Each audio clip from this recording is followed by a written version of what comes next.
In this video, we're going to look at adding a property. So every management that you have within your agency needs a property profile. It's the property profile that comes first as well. So the property, then your owners and tenants can be attached to it. To add a new management to the system, you simply visit your Properties tab and click Add a Property. You'll be presented with a draft screen to enter some basic information that will allow you to get a draft profile into the system. From there, you can customize it a little bit further, add further info, and add the owners and tenants and lease information too. So to get started, the first box that we need to fill out is the agency forms. So this lets you pick what portfolio that this particular management belongs in. As an agency on Managed App, you've got access to our network structure. So depending how you like to structure your reports or your agency and their permissions, you can have multiple portfolios, locations, offices, etc. Most of you will just have a simple single login, so you just simply select that from the agency dropdown. If you have a commercial property, you will be able to select that commercial property type, but today's example, we're going to look at residential. The next part is the gained reason. So every management in our system needs to have a source. So you need to let the system know how you won this client.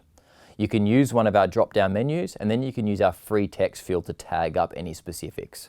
All this information will be carried forward to the agency gained and loss reporting for management to be able to review at any point in time. The next box is the simple street address, suburb, and postcode. So make sure you select the correct state here because that will dictate the legislation that's attached to all your reports and some of the other functionality within the app. On the right-hand side, we've got our features. You can simply enter your bedrooms, bathrooms, and parking, as this will give you the basis of your condition report template. That can again be customized at a later date. Moving down to ownership details. In the ownership section, it's a little bit different to what you're used to in trust accounting. So what you're going to do here is you're going to think about how internet banking is structured, where the ownership entity actually lives at the property level, not the login level. So it means that Tom could have 3 properties in 3 different entities with 3 different bank accounts attached to each one, and I could have different people attached to each of my properties. And from my experience, I have one login to see my whole portfolio. So from your end, when you're entering in the property, all you need to do is select whether it's owned personally or in a company or a trust, and then you add the owner and pin their profile to it. If they already have an existing Managed App profile, you simply use the same email, so the same managed ID, and that will connect all their properties together. That also applies to owners that might have properties with Managed App agencies that aren't within your network. So I could have a property in Sydney, Brisbane, and Melbourne. All I need to do is select a Managed App powered agency in each of those states, and if I use the same managed ID, I'll see all my portfolio under the one login, even if they're with different agencies. Obviously, for privacy reasons, you don't see the other properties they own and vice versa, but it's a nice holistic view for your owner. Remember, you can come back and edit this at any point in time. So if you wanted to change who the primary owner is, if you need to change or add an entity, if you need to update any personal information, you can do that at a later date. The final part down the bottom is settings. This is where you get some basic management fee info, letting fee info, and if you have a lease renewal fee, advertising, or a monthly admin fee, you can enter these here. It's important to remember that all your fees in this section are inclusive of GST. So you can see when I'm writing out this information, if I charge a 2-week letting fee, as an example, I'm going to write 2.2. It's important to remember that so you don't shortchange yourself that GST component. Once you've got all the relevant info into the system, press save. It'll think for a moment and you'll be able to edit your draft property profile even further.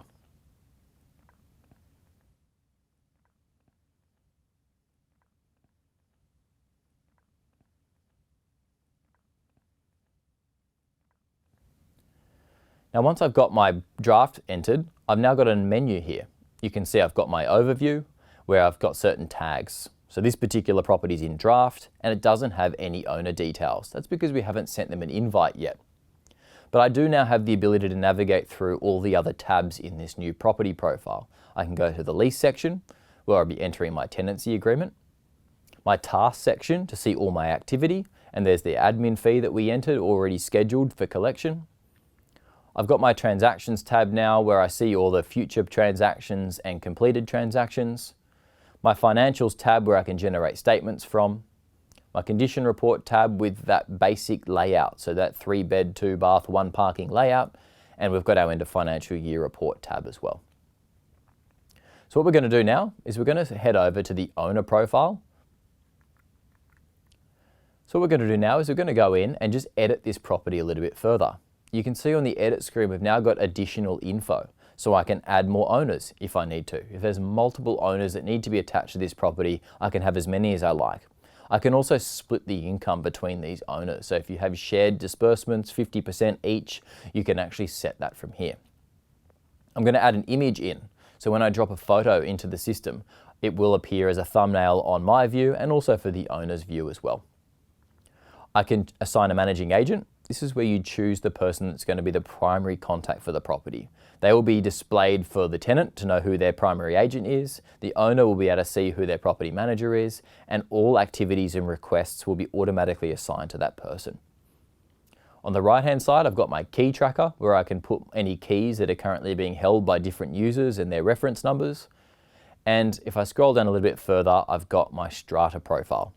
This is where you build out the strata profile or the body corp profile if the property falls under a plan. You can have lot details, company details, contact info, and you can also pin your bylaws or other relevant building attachments down the bottom. And then finally, on the right-hand side, we've got a few more boxes underneath those fees we already entered. So I can enter my notes, which are shared with the owner in the top box. And I've also got an internal notes section as well, if I need to keep information that's just for the agency and my team to see. And then finally, I upload my managing agency agreement down the bottom and I click save. I've now got a property profile that's been pretty well customized for my owner to log in and have a look at. When I visit my properties tab, there's my new profile. It's still got the draft tags on it, as you can see, and it's still missing the bank details because we haven't invited the owner. But all I need to do is visit my contacts tab, head over to the owner into their profile, and I can send them an invite. If I've already sent it before, I will see the status as invited, not draft, but this one here is in draft. So I simply jump in, click edit, and I can send my invitation to my owner.